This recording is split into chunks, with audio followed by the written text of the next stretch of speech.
रजनी को बचपन से ही पेंटिंग का बहुत शौक था। वो हमेशा से ही पेंटर बनना चाहती थी, पर उसके माँ और पिताजी ने उसको कभी भी इस चीज के लिए सपोर्ट नहीं किया और उसकी शादी नीरव से हो गई। नीरव रजनी को बहुत प्यार करता था, पर रजनी हमेशा चुपचाप ही रहती। वो इस शादी से खुश नहीं थी। वो ये शादी नहीं करना चाहती थी। उसे तो हमेशा से पेंटर जो बनना था। अपने इस सपने को वो नहीं पूरा कर पाई, इसलिए वो हमेशा उदास रहती थी। रजनी, बहुत ही बढ़िया फिल्म लगी है, कल देखने चले? नहीं जी, कल मुझे बहुत काम है, मैं नहीं जा पाऊंगी। अच्छा तो कोई बात नहीं, संडे को चलते हैं। देखिए, मुझे फिल्म देखना पसंद नहीं है। आपको जाना है तो चले जाइए।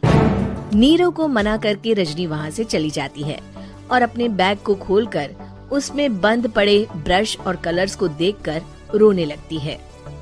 रजनी, चलो ना कहीं बाहर खाने चलते हैं, कुछ तुम्हारी पसंद का। जी, मुझे नहीं जाना, मेरी तबीयत ठीक नहीं है। रजनी वहाँ से चली जाती है।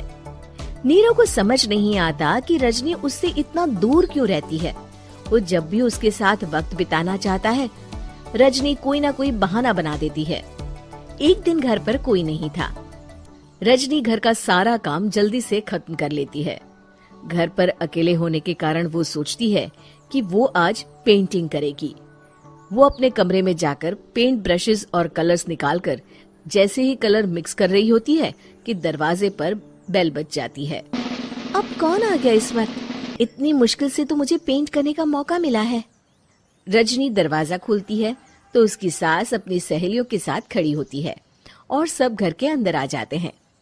अरे बहू, सबको शरबत बनाकर पिला दे, बाहर तो बड़ी गर्मी है। उफ। जी। रजनी पेंट ना कर पाने से उदास हो जाती है।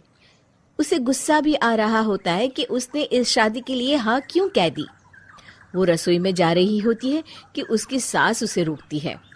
बहू, सबके खाने का भी इंतजाम कर लेना, आज का लंच तो ये सब यहीं करेगी। हाँ। रजनी बिना कुछ कहे रसोई में चली जाती है। सबके लिए खाना बनाती है। सब खाना खाते हैं और रजनी घड़ी देखती है कि ये सब कब जाएंगे ताकि वो अपनी पेंटिंग कर सके। जब शाम होती है तब सब चले जाते हैं अपने घर। अरे बहू, सब तेरे खाने की तो बहुत तारीफ कर रहे थे, सबको बहुत अच्छा लगा खाना।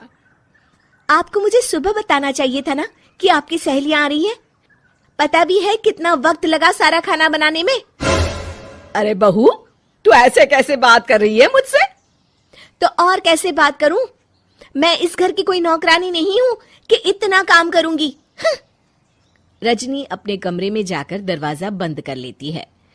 शाम को जब नीरव आता है तो उसकी माँ उसे पूरी घटना के बारे में बताती है। क्या रजनी ने आपसे इस तरह बात की माँ? हाँ, और पता नहीं उसे क्या हो गया है, शाम से बाहर भी नहीं आई है। मैंने तो कई बार आवाज दी, खाना भी नहीं खाया उसने। तू ही बात करके देख ले बेटा। नीरव अपने कमरे का दरवाजा खटखटाता है।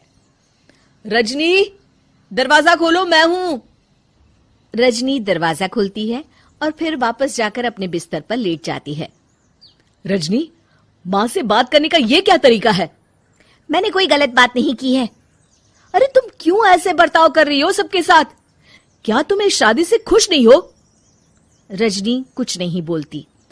अरे बताओ मुझे रजनी, क्या ये शादी तुम्हारी मर्जी के खिलाफ हुई है? हाँ, मैं ये शादी कभी नहीं करना चाहती थी। तुमसे क्या, मैं किसी से भी शादी नहीं करना चाहती थी। रजनी रोने लगती है। चुप हो जाओ रजनी, बताओ मुझे, तुम क्यों नहीं करना चाहती थी शादी? रजनी बेड के नीचे से अपने पेंटिंग्स, कलर्स, ब्रश, पेपर्स निकालती है। इतने में उसकी सास भी कमरे में आ जाती है। ये देख रहे हो, ये थे मेरे सपने। मैं पेंटर बनना चाहती थी, पर माँ पापा ने कभी सपोर्ट नहीं किया और मेरी शादी करवा दी। मेरे सारे सपने टूट गए। हर वक्त बस गुस्सा आता रहता है मुझे। मैं जानती हूँ कि आप लोगों की इसमें कोई गलती नहीं है, पर मैं क्या करूँ, मुझे समझ में नहीं आता।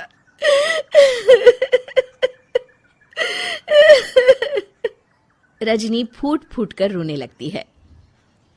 मुझे माफ कर दीजिए, आप दोनों के साथ मैं बहुत बुरा बर्ताव कर रही हूँ।